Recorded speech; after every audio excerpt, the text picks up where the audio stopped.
Okay, അപ്പോൾ നമുക്ക് വിശദമായി പരിശോധിക്കാം. ആദ്യം മഴ മുന്നറിയിപ്പ് എങ്ങനെയൊക്കെയാണ് എന്നൊന്ന് നോക്കാം. സംസ്ഥാനത്ത് ഇന്നും ശക്തമായ മഴ തുടരുമെന്നതാണ് അറിയിപ്പുള്ളത്. ഇന്ന് 2 ജില്ലകളിലാണ് യെല്ലോ അലർട്ട് നൽകിയിരിക്കുന്നത്. കണ്ണൂർ, കാസർഗോഡ് ജില്ലകളിലാണ് യെല്ലോ അലർട്ട്. ഇവിടങ്ങളിൽ ഒറ്റപ്പെട്ട ശക്തമായ മഴയ്ക്ക് സാധ്യതയുണ്ട് എന്നാണ് മുന്നറിയിപ്പ്. നാളെ കോഴിക്കോട്, വയനാട്, കണ്ണൂർ, കാസർഗോഡ് ജില്ലകളിലും യെല്ലോ അലർട്ട് പ്രഖ്യാപിച്ചിട്ടുണ്ട്. MG മിഥുനുണ്ട് കൂടുതൽ വിവരങ്ങളുമായി നമുക്കൊപ്പം. മിഥുൻ, ശക്തമായ മഴ തുടരുകയാണ്. ഇന്നത്തെ ഒരു മുന്നറിയിപ്പുകൾ അതെങ്ങനെയാണ്?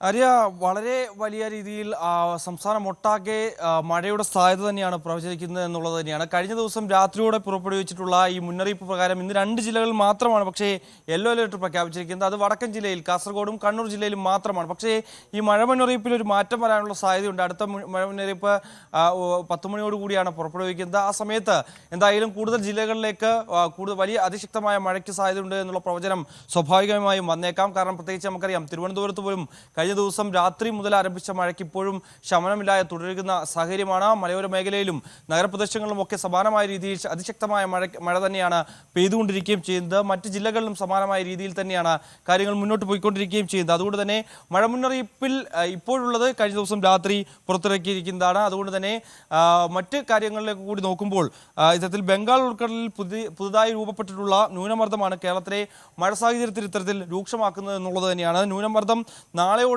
തീവ്ര ന്യൂനമർദ്ദമായി മാറാനുള്ള സാധ്യതയാണ്. ഒപ്പം തന്നെ ബംഗാൾ ഉൾക്കടലിന്റെ ഭാഗങ്ങളിൽ ചുഴലിക്കാറ്റ് ശക്തി പ്രാപിക്കാനുമുള്ള ഒരു സാധ്യതയുണ്ട്. അത് കേരളത്തെ ഭീഷണിയായിട്ടുള്ളത് തന്നെയാണ്. ഇത്തരത്തിലൊരു ഈ ചുഴലിക്കാറ്റിന് മോന്ത എന്ന് തന്നെയാണ് പേര് നൽകിയിരിക്കുന്നത്. ആ മോന്ത ചുഴലിക്കാറ്റ് കേരളത്തെ കൂടി ബാധിക്കുമെന്നുള്ളൊരു ഭീഷണി കൂടി ഈ ഒരു ഘട്ടത്തിൽ നിലനിൽക്കുന്നുണ്ട് എന്നുള്ളതാണ്.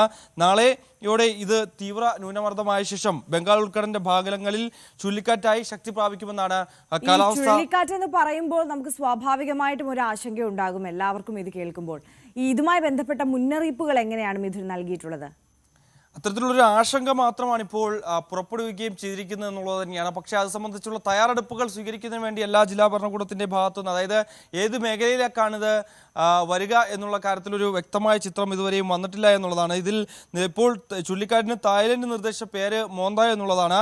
എന്നാൽ ഇന്നും നാളെയും സംസ്ഥാനത്ത് പൊതുവെ മഴയുടെ ശക്തി കുറയാനുള്ള സാധ്യത കൂടി ഈ ഒരു ഘട്ടത്തിൽ കാലാവസ്ഥാ നിരീക്ഷണ കേന്ദ്രം മുന്നറിയിപ്പ് നൽകുന്നുണ്ട്. ബംഗാൾ ഉൾക്കടലിൽ രൂപപ്പെടാൻ പോകുന്ന ഈ ചുഴലിക്കാറ്റ് അത് ഏത് തരത്തിലാകാം വീശിയടിക്കാൻ പോകുന്നതെന്നൊക്കെ നമുക്ക് കണ്ടറിയേണ്ടിയിരിക്കുന്നു. എന്തായാലും നിലവിലെ സാഹചര്യത്തിൽ അറബിക്കടലിൽ തീവ്ര ന്യൂനമർദ്ദം അത് നാളെ അതിതീവ്ര ന്യൂനമർദ്ദമായി മാറും. അത് മധ്യകിഴക്കൻ അറബിക്കടലിനും ഒപ്പം തന്നെ അതിനോട് ചേർന്ന് കർണാടക, വടക്കൻ കേരള തീരപ്രദേശങ്ങൾക്കും ആ ഭാഗങ്ങളിലേക്ക് ചക്രവാത ചുഴിയായി മാറി ഒരു അതിതീവ്ര ന്യൂനമർദ്ദമായി വന്നു ചേരുമെന്നാണ് ഇപ്പോൾ കാലാവസ്ഥാ നിരീക്ഷണ കേന്ദ്രം മുന്നറിയിപ്പ് നൽകുന്നത്. മറ്റൊന്ന് ബംഗാൾ ഉൾക്കടലിലുള്ള ന്യൂനമർദ്ദമാണ്. അതിൻ്റെ സൂചനകൾ കൂടി പുറത്തു വരുന്നുണ്ട്. അത് വലിയ ന്യൂനമർദ്ദമായി ശക്തി പ്രാപിച്ചു കഴിഞ്ഞിരിക്കുന്നു എന്നുള്ളതാണ്. ഇത് വടക്ക് പടിഞ്ഞാറ് ദിശയിലേക്ക് നീങ്ങി ഇന്നത് തെക്ക് കിഴക്കൻ ബംഗാൾ ഉൾക്കടലിനോടും ഒപ്പം തന്നെ അതിനോട് ചേർന്നുള്ള മധ്യ ബംഗാൾ ഉൾക്കടലിൻ്റെ ഭാഗത്ത് തീവ്ര ന്യൂനമർദ്ദമായി ശക്തി പ്രാപിക്കാനും ഉള്ള സാധ്യതയാണ് കാണുന്നത്. 27-ാം തീയതി, അതായത് തിങ്കളാഴ്ചയോടുകൂടിയാണ് ഈ ഒരു തീവ്ര ന്യൂനമർദ്ദമായി മാറി അതൊരു ചുഴലിക്കാറ്റായി മാറാനുള്ള സാധ്യത കാലാവസ്ഥാ നിരീക്ഷണ കേന്ദ്രം പ്രവചിക്കുന്നത്. അത്തരത്തിലുള്ളൊരു സാഹചര്യത്തിലേക്ക് കാര്യങ്ങൾ പോകുന്നു എന്നുള്ളതാണ്. എന്തായാലും നമുക്കറിയാം, സംസ്ഥാനത്തുടനീളം വലിയ രീതിയിൽ മഴ ലഭ്യമാകുന്നുണ്ട്. പക്ഷേ ഇപ്പോഴും പ്രവചനം അനുസരിച്ച് 2 ജില്ലകൾ മാത്രമാണ്. തെക്കൻ ജില്ലകളിൽ യാതൊരുവിധ അലർട്ടുകളുമില്ല. മധ്യ കേരളത്തിൽ യാതൊരുവിധ അലർട്ടുകളുമില്ല. വടക്കൻ ജില്ലകളിൽ, അതായത് കാസർഗോഡ്, കണ്ണൂർ ജില്ലകളിൽ മാത്രമാണ് ഇന്ന് യെല്ലോ അലർട്ട് പ്രഖ്യാപിച്ചിരിക്കുന്നത്. നാളെ പക്ഷേ 5 ജില്ലകളിൽ യെല്ലോ അലർട്ട് പ്രഖ്യാപിക്കുകയും ചെയ്തിട്ടുണ്ട് എന്നുള്ളതാണ് ഒരു സാധ്യത നിലനിൽക്കുന്നത്. പക്ഷേ അത് വരും മണിക്കൂറുകളിൽ ഒരുപക്ഷെ ഈ ഒരു അലർട്ടിൽ ചില മാറ്റങ്ങൾ സംഭവിക്കാനുള്ള സാധ്യത തന്നെയുണ്ട്. മറ്റ് ജില്ലകളിലും തെക്കൻ ജില്ലകളിലും ഒക്കെ അതിശക്തമായ മഴയുണ്ട്. ഈ ഒരു സാഹചര്യത്തിൽ ജില്ലാ ഭരണകൂടങ്ങൾ കഴിഞ്ഞ ദിവസം പുറപ്പെടുവിച്ചതുപോലെ തന്നെ മത്സ്യബന്ധനത്തിനൊക്കെ ഒരു കൃത്യമായ നിർദ്ദേശം നൽകിയിട്ടുണ്ട്. 27-ാം തീയതി, അതായത് തിങ്കളാഴ്ച വരെ കർശനമായി മത്സ്യബന്ധനത്തിന് പോകരുത് എന്നുള്ള നിർദ്ദേശം മത്സ്യത്തൊഴിലാളികൾക്ക് നൽകിയിട്ടുണ്ട്.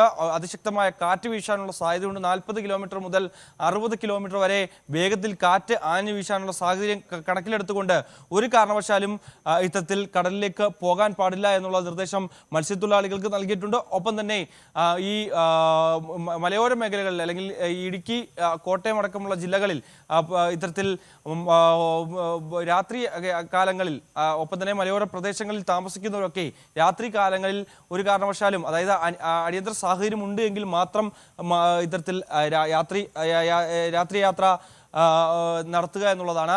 അല്ലാതെ ഒരു കാരണവശാലും ഇത്തരത്തിൽ രാത്രിയിൽ യാത്ര നടത്താൻ പാടില്ല. ഒരു പരിധി വരെയെങ്കിലും അത് ഒഴിവാക്കാൻ നിർബന്ധരാകണം എന്നുള്ളൊരു നിർദ്ദേശമൊക്കെ നൽകിയിട്ടുണ്ട്. അത് പ്രത്യേകിച്ച് മണ്ണിടിയാനുള്ള സാധ്യതയുണ്ട്.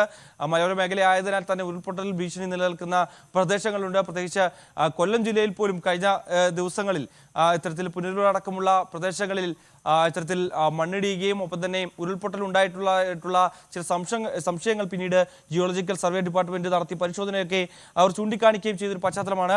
അതുകൊണ്ട് തന്നെ ഈ മേഖലകളിലൊക്കെ താമസിക്കുന്നവരൊക്കെ അടിയന്തരമായി മാറ്റി താമസിപ്പിക്കണമെന്നുള്ള നിർദ്ദേശം അവർ തന്നെ മുന്നോട്ട് വെക്കുകയും ചെയ്തു. ഇത് പല ജില്ലകളിലും പല മേഖലകളിലും മലയോര മേഖലയിലാണ് പ്രത്യേകിച്ച് ഇത്തരത്തിലുള്ള സാഹചര്യം നിലനിൽക്കുന്നത്. അതുകൊണ്ട് തന്നെ അത് സംബന്ധിച്ചുള്ള നിർദ്ദേശങ്ങൾ നൽകുകയും ചെയ്തിട്ടുണ്ട്. ഒപ്പം തന്നെ ഈ നദികളിൽ വെള്ളം ക്രമാതീതമായി ഉയരുന്ന ഒരു പശ്ചാത്തലം, ആ സാഹചര്യം കണക്കിലെടുത്തുകൊണ്ട് നദികളുടെ തീരത്ത് താമസിക്കുന്നവർ ഏതെങ്കിലും അടിയന്തര സാഹചര്യം ഉണ്ടായാൽ അവിടുന്ന് ഒഴിഞ്ഞു പോകാൻ അല്ലെങ്കിൽ അവരെ മാറ്റി പാർപ്പിക്കുന്നതിന് വേണ്ടിയുള്ള സംവിധാനങ്ങൾ അത് സജ്ജമാക്കണമെന്നുള്ള നിർദ്ദേശമൊക്കെ നൽകിയിട്ടുണ്ട്. മുൻകാലങ്ങളിലൊക്കെ ഇത് ചെയ്യാറുള്ളതാണ്. അങ്ങനെ ഏതെങ്കിലും ഒരു അടിയന്തര സാഹചര്യം ഉണ്ടായാൽ അവിടെ നിന്ന് മാറി താമസിക്കാൻ തയ്യാറാകണമെന്നുള്ള അഭ്യർത്ഥന കൂടി ഇത്തരത്തിൽ ഈ ജില്ലാ ഭരണകൂടങ്ങൾ നൽകുന്നുണ്ട്. എന്തായാലും നിലവിലെ സാഹചര്യത്തിൽ നമുക്കറിയാം സംസ്ഥാനത്ത് അതിശക്തമായ മഴ തുടരുകയാണ്. കഴിഞ്ഞ ദിവസം രാത്രി ആരംഭിച്ച മഴയ്ക്ക് ഇപ്പോഴും ശമനമില്ല. ഇടയ്ക്ക് ചെറിയ രീതിയിൽ മഴ തോരുന്നുണ്ട് എങ്കിൽ പോലും തന്നെ വീണ്ടും അതിശക്തമായ രീതിയിൽ അത് നഗരപ്രദേശങ്ങളിലാകട്ടെ അല്ലെങ്കിൽ റൂറൽ ഏരിയയിലാകട്ടെ എല്ലാം അതേ രീതിയിൽ തന്നെ മഴ തുടരുന്ന സാഹചര്യം. അതുകൊണ്ട് തന്നെ ഇപ്പോഴത്തെ ഈ അലേർട്ട് ചെറിയ മാറ്റങ്ങൾ വരാനുള്ള സാധ്യതയാണ് ഈ ഒരു ഘട്ടത്തിലുള്ളത്. ആര്യ, തീർച്ചയായും ജി മിഥുനാണ് വിശദാംശങ്ങളുമായി നമുക്കൊപ്പം ചേർന്നത്. മിഥുൻ സൂചിപ്പിച്ചതുപോലെ തന്നെ നിലവിലത്തെ ഒരു കാലാവസ്ഥയുടെ സാഹചര്യം പരിഗണിക്കുമ്പോൾ ഈ അലേർട്ടുകൾ നിലവിലിപ്പോൾ കണ്ണൂരും കാസർഗോഡും മാത്രമാണ് യെല്ലോ അലേർട്ട് നൽകിയിട്ടുള്ളത്. മറ്റ് ജില്ലകളിലൊന്നും മറ്റ് അലേർട്ടുകളൊന്നും നൽകിയിട്ടില്ല. പക്ഷേ 10 മണിയോടുകൂടി പുതിയ അലേർട്ടുകൾ പ്രഖ്യാപിക്കുമ്പോൾ മറ്റ് ജില്ലകളിൽ കൂടി അലേർട്ടുകൾ നൽകാനുള്ള സാധ്യതയാണ് ഉള്ളത്. തോരാതെ മഴ ഇങ്ങനെ തിരുവനന്തപുരത്ത് അടക്കം പെയ്യുന്ന സാഹചര്യമുണ്ട്. തെക്കൻ കേരളത്തിലും ശക്തമായ മഴ പെയ്യുന്നുണ്ട്. വടക്കൻ കേരളത്തിൽ ഒറ്റപ്പെട്ട ഇടങ്ങളിൽ അതിശക്തമായ മഴ പെയ്യുമെന്നാണ് നേരത്തെ തന്നെ നൽകിയിട്ടുള്ള മുന്നറിയിപ്പ്.